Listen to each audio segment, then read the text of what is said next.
I would say with sharp calls, it's almost like sharp calls is the whole show today because we're going to be A doing little bit. everything. So Yeah. we can say, let's get to sharp calls.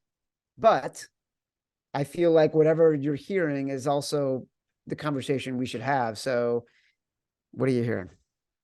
I mean, it's tough because it's so many guys and groups taking positions. Like my biggest position of this weekend right now is simply a hedge on the Eagles at 25-1. Like I took a really large position on the 49ers.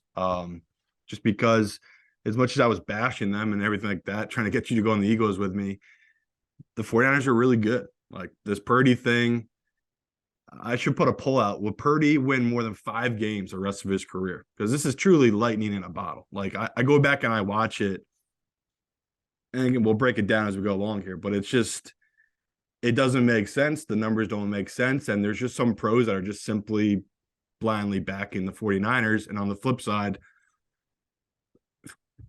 70%, 75% of the guys I talk to are just terrified of Joe Burrow. Like literally that was their reasoning. They're like, I'm not even plugging this into a model. Like I did zero work this week. I'm just betting Joe Burrow. And can't fault them. Like cannot fault them from that standpoint. Crazy stat. He's like 19-1 as a 7-point favorite or less.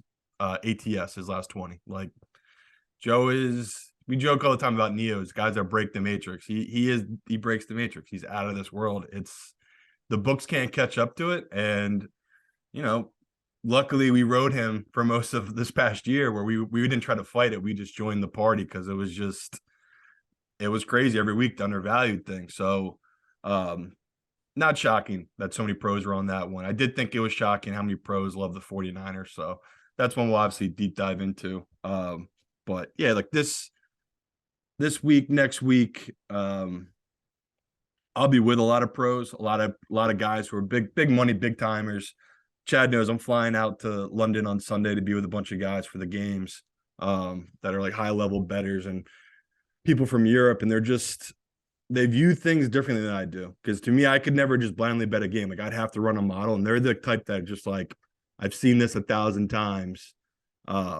They just know what they're doing. So it's really been interesting the back and forth this week because these spreads are so short. And I mean, that's just how it is in the gambling world. Everyone's got a little bit of an ego and everyone's got their opinions and views. So it's like, for me, I enjoy it. I literally just stand on the sideline, especially in these group texts. And it's just guys going back and forth, super personal stuff. I mean, bets from 25 years ago that guys lost houses and wives over. It brings out the worst in people when there's only a couple of games and we're all feeling it where the season's almost over. So everyone's like really not just pissed off, but we just know the end's near. So we're trying to soak up every little bit we can before we all just disappear for a couple of months. So these are my favorite times, like this week, next week, hanging out with these guys, talking to these guys. It's especially fun after such a long season.